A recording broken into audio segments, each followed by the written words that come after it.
Hi guys! For today's video, samahan niyo kami sa aming adventure papunta sa Mount Regina de Arte, Bulacan.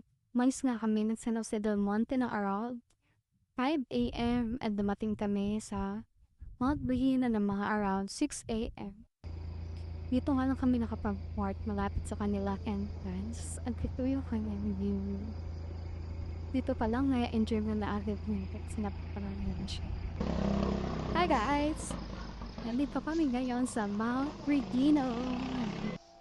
Grabe, dito pa lang. Ang ganda na ng view. May enjoy mo na agad siya. Yan. Paano pag nandito? Sakit. Ganun.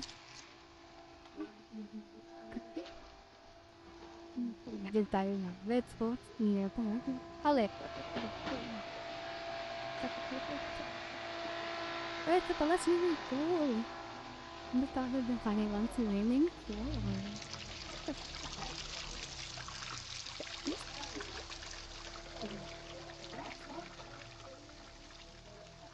Diyan yung mga cottage na pwede nyo rentahan pag nag-swimming kayo. Ganda. Dito pa lang talaga maganda na siya. Meron akong nakita dito na parang machine ng wifi, something ganun. Tapos may machine din sila dito ng Gcash. Ganyan yung katabi niya is parang panglinis siya ng helmet. Kila dito ganun. Pagkay atik, check atik ka naman pala doon. Sige. Okay, sige. So, dito da. Ayun. Dito tayo kaya ito. Okay, start. Dito na mag-float na yung 330 steps. Ako, dito lang, di ko alam po yun.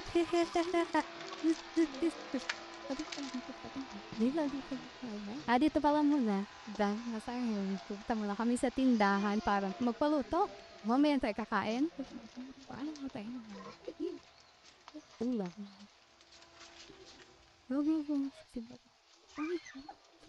Ano sa'yo? At apps sinunod ko si Hindi, exercise na lang yun. Exercise na lang. Ikigigalawan mo isang tayo. Saka may tangal. Tayo, may habang inaantay namin yung in-order namin. Tumambay muna kami dito sa may harap ng pool. Picture.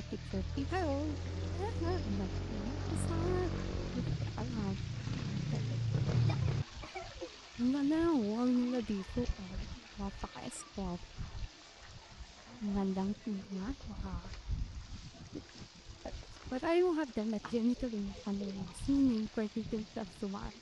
Yung ganito, hindi kami magsuswimming kaya 100 test kami. So after 15 minutes ay sa wakas, nandito na kami sa pinakataas nila. Ang kanilang 360 view sa kanila pinaka-top. Meron na nga pala akong video na na-upload nung pag-akyat namin. So if gusto nyo lang po, panoorin nyo na lang. Salamat! Sulit yung pagod at hingal guys pag nandito na kayo sa pinakataas kasi napakaganda niya talaga, nakaka-relax. Ang ganda ng view, sarap tumambay, basta maganda siya. Tingnan nyo naman napakang ganda. Tapos ang swerte pa namin kasi 7 a.m. na ito ng umaga pero wala talagang katirik-tirik yung araw. Grabe, ang bait sa amin ni Lord. Pinagbigyan niya kami na ma-enjoy namin itong view na to. Nag-set up na nga pala kami ng tables and chairs kasi kami ay mag-aagahan na dito. Papasabi ka talaga ng thank you Lord sa napakagandang view na makikita mo dito. Sulit yung pagod, yung biyahe, saka yung binayaran mo entrance dito. Hindi ko tsarang binigyan. Hindi ko tsarang binigyan. Meron nga pala silang paganito, the best view comes after the hardest climb. Which is totoo naman talaga.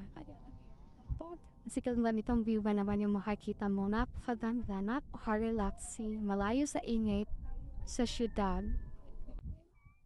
So, meron pa ditong isa, yan, basahin nyo na lang. So, meron sila ditong ihawan. Pwede kayo dito mag-tent pitching. Ito kasi sobrang maaga pa, kaya solong-solo namin yung place. Na para bang nirentahan namin yung lugar, kasi kami lang yung nandito. So, ito pa yung isa. Mount Regina ba yun? You know? Tagalog. Yan yung kanilang CR. Meron na din yan tubig. Ano na ba? Painit na. Nandito yung kanilang Welcome Mount Brehino.